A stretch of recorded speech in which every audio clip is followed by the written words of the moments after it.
Namaste and welcome to today's episode.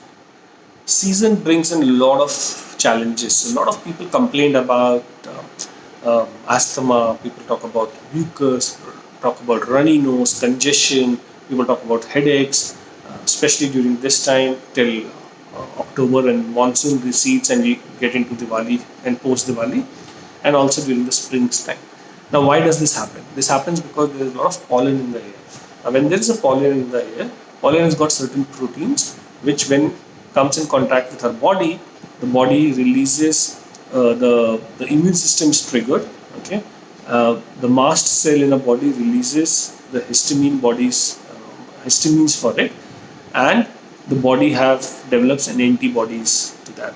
Now, if our excretion pathways or the elimination pathways are clear, this will go out. That's the reason some people, even they are prone to pollen, they don't catch cold or they don't have such problems here. A lot of people, the pathways are closed or blocked, or they do not have enough support to move them out of the body. Now that's where the congestion happens, or accumulation happens, and we say that it's because of the seasonal change. Let's avoid this, avoid that. Definitely, we need to look at avoidance, but we have to look at how the process works and what can we do to support this process. Now, when we have this congestion, we take a lot of anti-allergics, so-called antihistamine medicines. Over the counters are easily available. Now, when we take that, it what it does it brings the symptom down. Okay, it controls symptom, as in it attacks the antibodies that are formed, but it is not removing them out of the body. If it is not removed of the body, after some time, this will aggravate. When it's aggravated, it increases, and then you would need a higher dosage or a longer period of time for this. Now, people who take antihistamines, they have also shown signs of feeling drugged, feeling sleepy, foggy brain, dizziness, blurred vision, nausea throughout the day, and especially for people who got prostate problems, they see that the prostate problem aggravates during the season. Or female who are prone to yeast infection, they see that the yeast infection increases this season because they're taking some antihistamine drugs or anti-allergic drugs in response to our environment. Now, what happens is why this happens. So when this pollen or the protein in the pollen comes in contact with our immune system, the mast cell releases the histamine, and the body develops an antibody to them, and they get excreted out.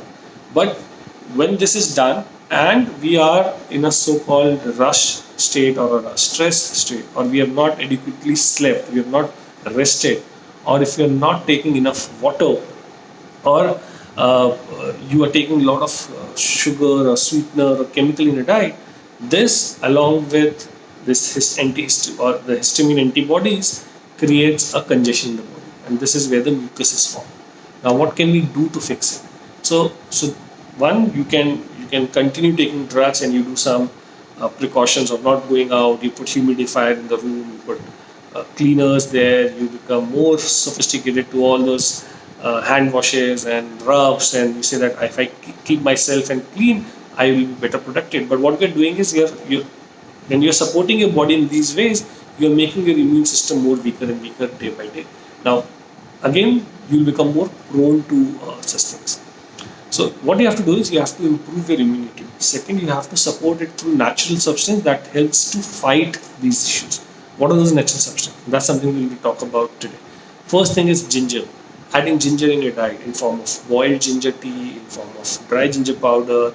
Normally, eat as much ginger you can. One, because it increases the digestive fire, it increases digestion, it helps in it's an antibacterial, anti-inflammatory. It helps in fighting those problems.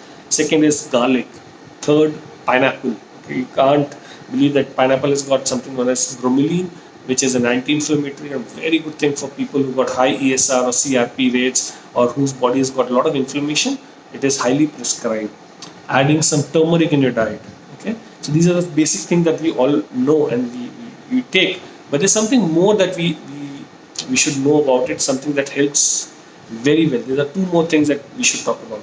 First is quercetin. Quercetin is an extract which is a herbal supplemental natural extract that you get in onions, you get in apples, you get in berries, you get in buckwheat, you get in citrus fruits. So either increasing the quantity of onion, berries, buckwheat, citrus fruit in a diet, or adding quercetin as a preventive measure. So you take for this 1 or 2 months, it helps you to fight these problems. Now, what is quercetin? It's actually a flavanol which gives color to the fruits and vegetables. Okay, very high in these, and hence an extract from this is very supportive when it comes to seasonal allergy, asthma attacks, congestion, runny nose, headache in this season. So I definitely recommend that you speak to your doctor if you are under some medication, and try and add this if you are prone or to these seasonal changes.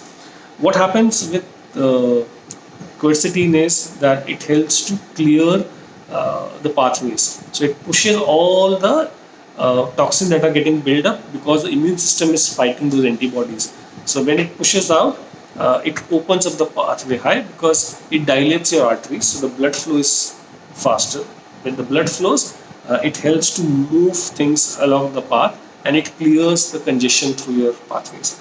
It supports cardiovascular heart health. Okay, it also removes in nitric oxide from your body. So the nitric oxide, when it is removed or when the blood flow is better, what happens is oxygenation happens in your body. When oxygenation happens, your body's ability to burn more oxygen or utilize more oxygen is higher. When that happens, the flow increases. When that happens, your immunity gets strong. When that happens, your inflammation, the body's ability to bring down high inflammation back to normal is very high. It also helps in ensuring that the nutrients that you're consuming through food are are moved to each and every nook and corner and of the body.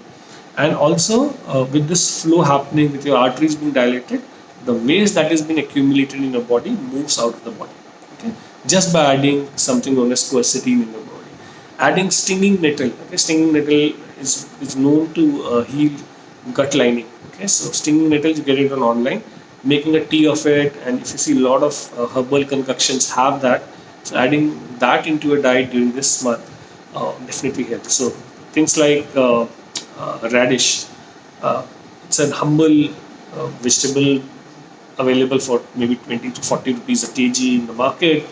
Uh, Very good when it comes to liver health. And you all know that all supplements, drugs, chemical, toxin that comes into a body or which are produced inside the body, it has to pass through the liver.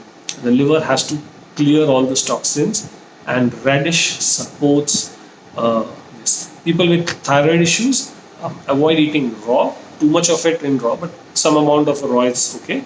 You can have it some form of, let's say, boiled, steamed, cooked form of it. But radish, ginger, garlic, pineapple, quercetin, which is an extract of a lot of fruits and vegetables, stinging nettle, are the key things that if you add to your diet during this season till uh, roughly around end of October, and then when the spring starts, you will see a huge improvement in seasonal related issues and asthma. Have a wonderful day, everyone, and we'll catch up soon. Namaste.